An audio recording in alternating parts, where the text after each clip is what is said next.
আমি দুহাত দিয়ে তোমার মুখটি তুলে ধরলাম, দেখলাম রক্ত লাজে রাঙা তোমার চোখ, দেখা হলো না। তোমার চুল দিলাম খুলে, জড়িয়ে নিলাম আমার চোখে মুখে বুকে, দেখলাম পরম সুখে দুহাতে ঢাকা তোমার চোখ, দেখা হলো না। আর আজ যাওয়ার সময় হঠাৎ ফিরে তাকালাম, দেখলাম চোখের জলে ভেজা তোমার চোখ, দেখা হলো না, দেখা হলো না। দাদা যখন বললো তার বেলা তো তুমি কিচ্ছুটি বললে না। না, বলবে না, বলবে না, আমি বড়, আমি যা খুশি তাই করতে পারি। অর্জুন, এটাও ঠিক কথা নয় বাবা। মা? টিয়ানা তোমার ছোট বোন। মা তুমি আমার ঠিক হয়েছে বেশ। ঠিক আছে, দাঁড়া, তোর একদিন কি আমার একদিন।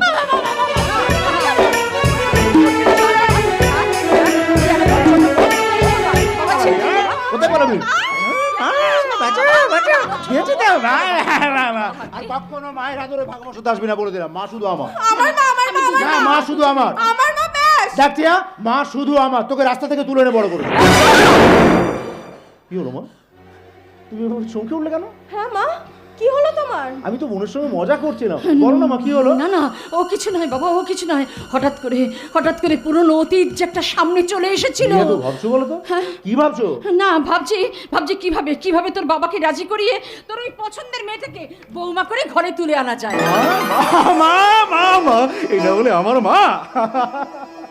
এই দাদা, এ আমি কি শুনছি? তুই নাকি প্রেম করছিস? এই বলা মেয়েটা কে, কোথায় থাকে, বাড়িতে কে কে আছে, পড়াশোনা? এই দাঁড়া, ব্রেক মার। আমি প্রেম করছি, চুরি ডাকাতি করিনি, বুঝলি তো? তুই তো লয়ারের মতো আমাকে একেবারে রীতিমতো কাঠ গড়ায় তুলে জেরা শুরু করে দিয়েছিস। হ্যাঁ, আরে ডিটেইলসে জানতে হবে না, আমার একমাত্র বৌদি বলে কথা। জানিস দাদা, খবরটা শোনার পর থেকে না আমার খুব আনন্দ হচ্ছে, আবার খুব রাগও হচ্ছে। কেন রে, রাগ কেন হচ্ছে? আরে এমনিতেই তুমি তোমার ভালোবাসা 60% দাদাকে দিয়ে দিয়েছো, আমার জন্য যাও বা 40% ছিল, তাও বৌদি এসে সেই ভালোবাসাতেই ভাগ বসাবে। দেখেছো মা, টিয়া কেমন পায়ে পা তুলে ঝগড়া করতে চাইছে? আরে বাবা, তোরা এবার থাম বাবা, থাম। অর্জুন রে, ওই মেয়েটার বাড়িতে কালকে আমাকে একবার নিয়ে যাবি? তুমি যাবে মা, সত্যি যাবে? হ্যাঁ বাবা, তোর মুখে ওর কথা শুনে ওকে যে বড্ড দেখতে ইচ্ছে বেশ করছে। তো, আগামীকাল আমি তোমাকে ওদের বাড়িতে নিয়ে যাবো। কিন্তু তোর বাবাকে জানতে দিলে চলবে না। ওই মহাভারতের মতো অশ্বত্থামা হত ইতি গজ, মানে একটা মিথ্যে কথা বলে যেতে হবে। আমিও যাবো মা তোমাদের সঙ্গে। বেশ তো, যাবিক্ষণ। ভাবছি নিজের অস্তিত্বের সঙ্গে নিজের একটা লড়াই শুরু হয়েছে। অর্জুন, চৌধুরী বাবুর কাছ থেকে টাকা ধার নিতে আমার বিবেক কিছুতেই আমায় সায় দিচ্ছে না, আর সময় আমায় বাধ্য করছে। আমি ওই সিংহ পরিবারের সন্তান, যে রক্ত আমার বাবার শরীরে বইছে সেই একই জেদ মেশানো রক্ত আমার শিরায় উপশিরায় ধমনীতে বইছে। আজ বাবা আমায় তেজ্যপুত্র করে যদি এটা ভেবে থাকেন যে তোমার কাছ থেকে আমায় দূরে সরিয়ে দেবেন, সমাজের মানুষগুলোর কাছ থেকে আমায় দূরে সরিয়ে রাখবেন, তাহলে বাবার সেই ধারণাকে ভুল প্রমাণ করতে ওই চৌধুরী বাবুর কাছ থেকে টাকা ধার নিয়ে বাবার চোখের সামনে নিজের পায়ে দাঁড়িয়ে আমি প্রমাণ করে দেবো। আমি প্রমাণ করে দেবো সিংহদুয়ারের প্রতাপ সিংহ সিদ্ধান্ত ভুল ছিল। অর্জুন, ভাগ্যের দরবারে দুহাত পেতে আমি চাই না পুণ্য ফলে স্বর্গে যেতে, ওই স্বর্গকে ধরে ফেলি হাতের মুঠোয় যদি একবার হাতখানি রাখো এ হাতে। বুঝতে পারছো না? আমি সব বুঝতে পারছি অর্জুন, না বোঝার মতো অশিক্ষিত আমি নই। গণতন্ত্রের চতুর্থ স্তম্ভ হলো মিডিয়া। আজ প্রায় সব মিডিয়ায় তৃতীয় শক্তির অঙ্গুলি হেলনে নিরপেক্ষভাবে কাজ করতে পারে না। একবারও ভেবে দেখো তো, প্রতিটা মিডিয়া যদি নিরপেক্ষভাবে কাজ করতে পারতো তাহলে সমাজটার আজকে এই হাল হতো না। আজ আমি নিরপেক্ষভাবে খবরটা প্রকাশ করেছি বলে তোমার স্বার্থে ঘা লাগছে, তাই তুমি এইসব বলছো। হ্যাঁ বলছি, তার কারণ আছে। হ্যাঁ কারণ আছে। একবার একটু বুদ্ধি খরচা করে ভেবে দেখো, এই ঘটনা জানার পর কেউ কোনোদিন টিয়াকে বিয়ে করতে রাজি হবে? টিয়ার ভবিষ্যৎ কি হবে? একটা মেয়ের ভবিষ্যতের কথা ভেবে তুমি আমাকে অন্যায়ের সাথে আপোষ করতে বলছো? একটা মেয়ে নয় অর্পিতা, টিয়া আমার বোন। বাহ বাহ অর্জুন বাহ, আজ ভারতবর্ষের শয়ে মেয়ে ধর্ষিতা হচ্ছে। তাদের যদি তোমার মতো একটা করে দাদা থাকতো তাহলে ধর্ষণের খবর লেখার জন্য কোনো সাংবাদিককে কলম তুলতে হতো না। তোমার মতো সেই মহাভারতের অর্জুন যদি তার ভাই বোন আত্মীয় পরিজনের গণ্ডিতে সীমাবদ্ধ থাকতো, হতো না কুরুক্ষেত্রের যুদ্ধ, রচনা হতো না জীবন জ্ঞানে সমৃদ্ধ শ্রীমদ্ ভগবদ গীতা, সৃষ্টি হতো না শ্রীকৃষ্ণের সেই মহান বাণী। বাড়াবাড়ি শুরু করে দিয়েছো। বাড়াবাড়ির এখনো কিছুই দেখেননি চৌধুরী বাবু, এরপরে নার্সিং হোমটাকে ভেঙে চুরে তছনছ করে বাড়াবাড়ি কাকে বলে আপনাকে দেখাবো। চৌধুরী বাবু ছি, আপনি একজন ব্যবসাদার, তাই বলে এভাবে মানুষকে ঠকিয়ে টাকা রোজগার করতে আপনার লজ্জা করে না?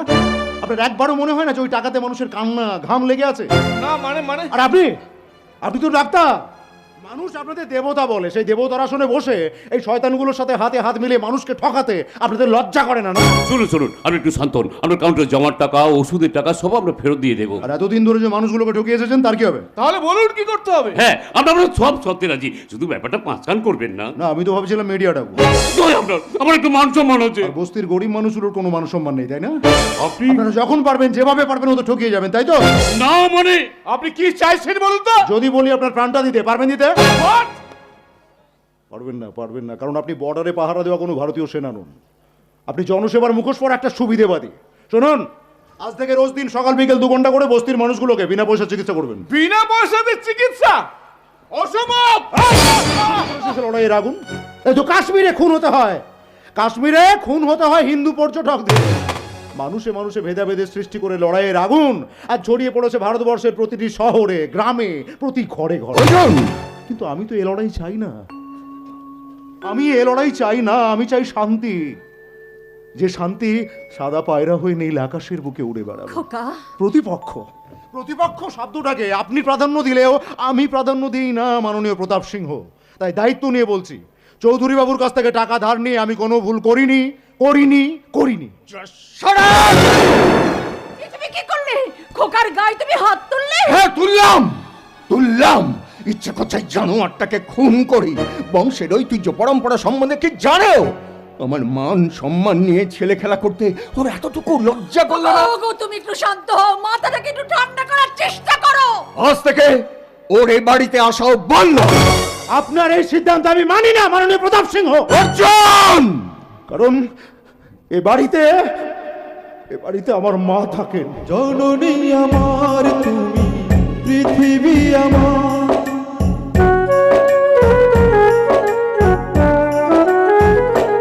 ও জননী আমার তুমি, পৃথিবী আমার। আর আমার মা আমার কাছে দেবী। হাজার বছর পরে যদি আমি আসি ফিরে, আর দেবী যেখানে থাকেন সেটা হলো মন্দির। আপনি কাউকে মন্দিরে আসতে বারণ করতে পারেন না, মাননীয় প্রতাপ সিংহ। অর্জুন!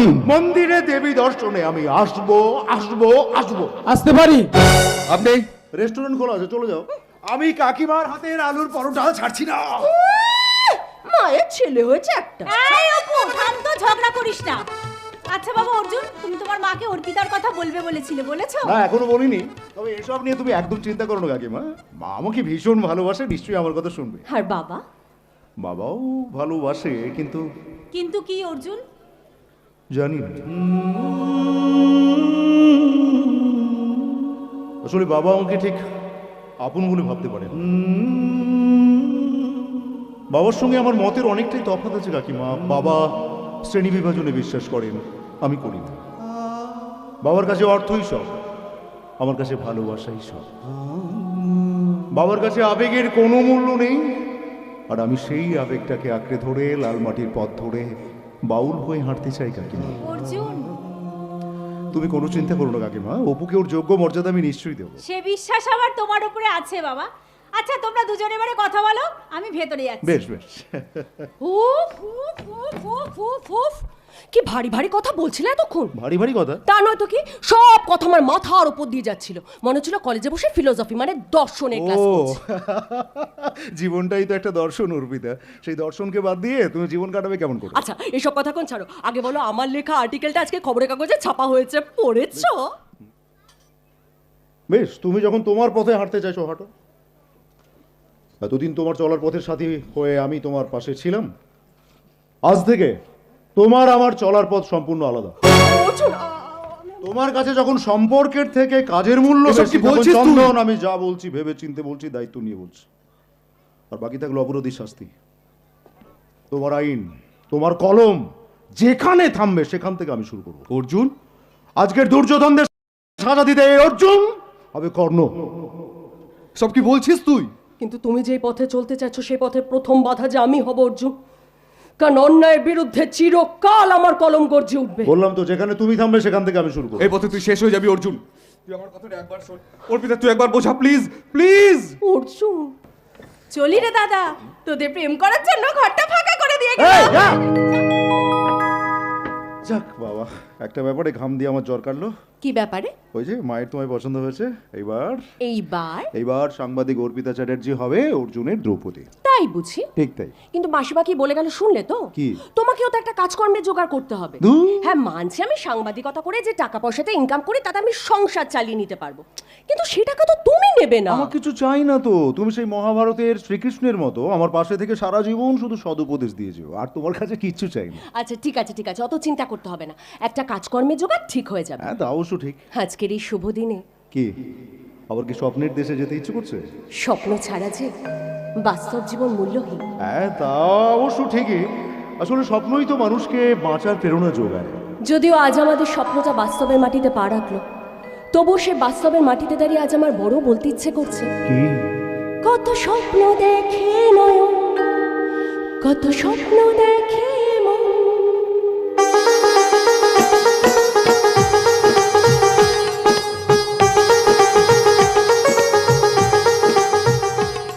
কত স্বপ্ন দেখে নয়ন, কত স্বপ্ন দেখে মন, কত স্বপ্ন দেখে নয়ন, কত স্বপ্ন দেখে মন। স্বপ্নের আশা সে তো ভালোবাসা, স্বপ্নের আশা সে তো ভালোবাসা, এই তো জীবন।